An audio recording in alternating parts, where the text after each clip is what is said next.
Apple's brand new M4 iPad Pro is faster, it's lighter, and it's Apple's thinnest device to date. So why am I returning it?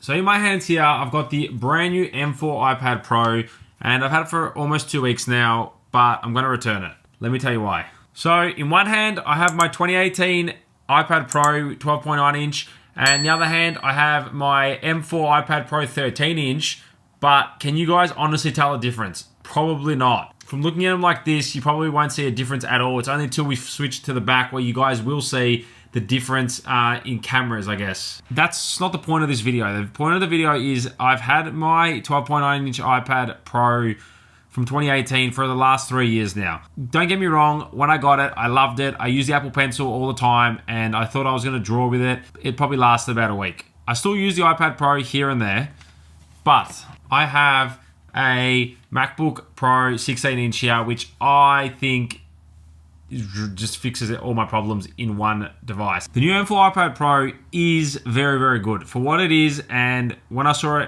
it came out, I got excited again like I did when I saw the 2018 iPad Pro. The new M4 iPad Pro is so much lighter. It is a lot thinner. Once you have it in hand and you do see it, it is thinner, obviously, than my 2018 iPad Pro. And of course, like I said, it is faster with the new M4 chip in it. I believe my 2018 iPad Pro has the A12Z or something. I don't know if it's the A12Z Bionic, something around those. I'll actually leave it on screen because I can't remember what the actual processor is in the iPad Pro that I have currently, but it does get the job done. Now, the only difference I can say between these two iPads is battery life. So my 2018 iPad Pro, because it's been so long, the battery life is shocking. It probably maybe gets 3-4 hours of proper usage and then it dies. So that's probably the biggest thing I've noticed between using both iPads. Don't get me wrong, the new screen on the M4 iPad Pro, the new OLED screen, should I say, the tandem OLED, is very, very nice. And I have noticed that in certain applications that takes advantage of the OLED screen, it does look fantastic. The colors are awesome. Everything does look very, very nice.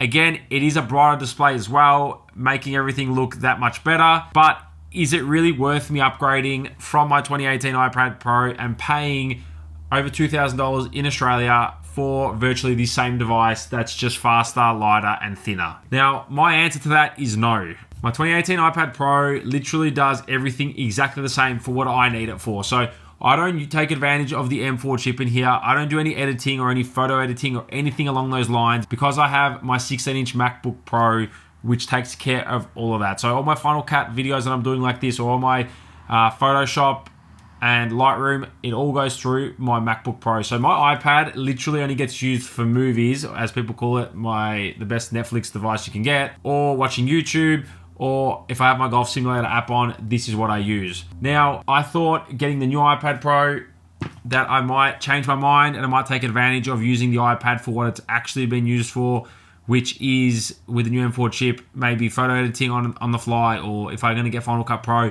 But I honestly just find myself sitting in bed, scrolling through YouTube on it, and half the time, I end up actually switching to my phone because the iPad gets too big and I just can't be bothered holding it. The new features are great. Talking about the new Apple Pencil, in my hand, exactly the same as the old Apple Pencil. You guys probably can't even tell the difference on camera, except for one says Pencil Pro on it and one just says Apple Pencil. That is literally the only difference that I can distinguish in hand. Obviously, the new one has the Force Touch in it, whatever you call it, the haptic feedback, should I say, that when you do squeeze it, it does vibrate in your hands. Apart from that, they pretty much do the exact same thing if you're going to be writing. For artists, I can't comment on that because I don't do anything artistic. So that is nothing I'm going to get into there. For the everyday person, I don't think you need to be upgrading your iPad to the M4 iPad Pro at this stage, unless you're going to take advantage of the brand new features such as the pencil, or I don't know what else to say because everything else is pretty much the same. Nah, but seriously, if you're going to take advantage of the new M4 chip in it, then definitely do that. If you're someone that uses the iPad every single day, if you are someone that thinks they're going to need this upgrade to use your iPad more, like I thought, not a good idea.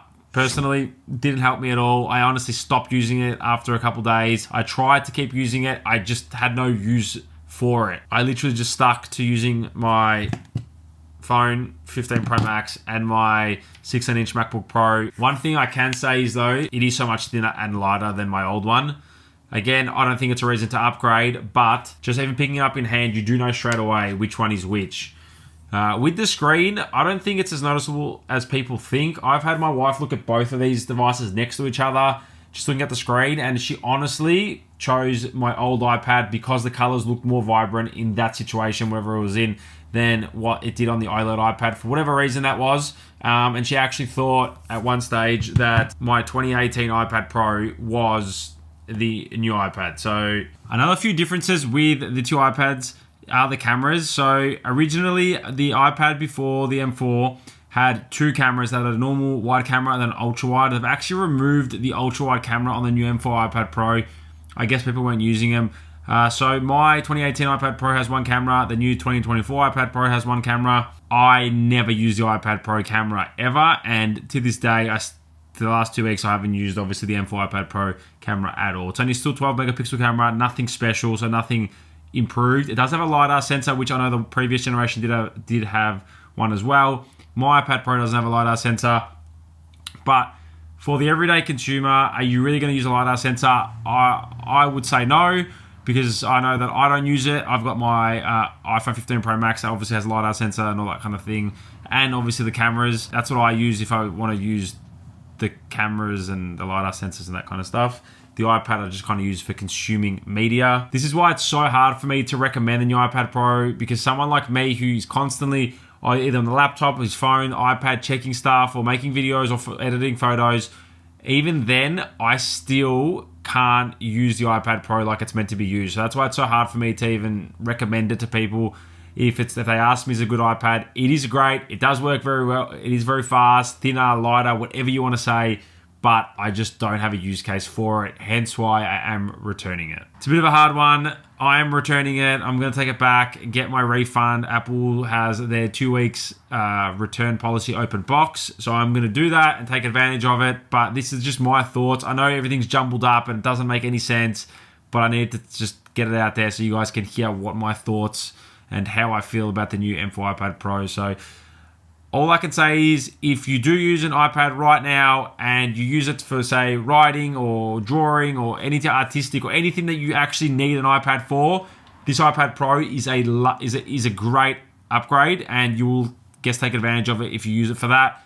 If you honestly just watch Netflix, YouTube, you just write the occasional note here and there, I don't think you need to upgrade at all. I think the old iPad Pros do pretty much everything exactly the same. So that's my opinion. Let me know what your thoughts are in the comments down below. I'd love to hear what you guys have to say. That's it, guys. So thank you for watching. Stay tuned, and I'll catch you guys in another video.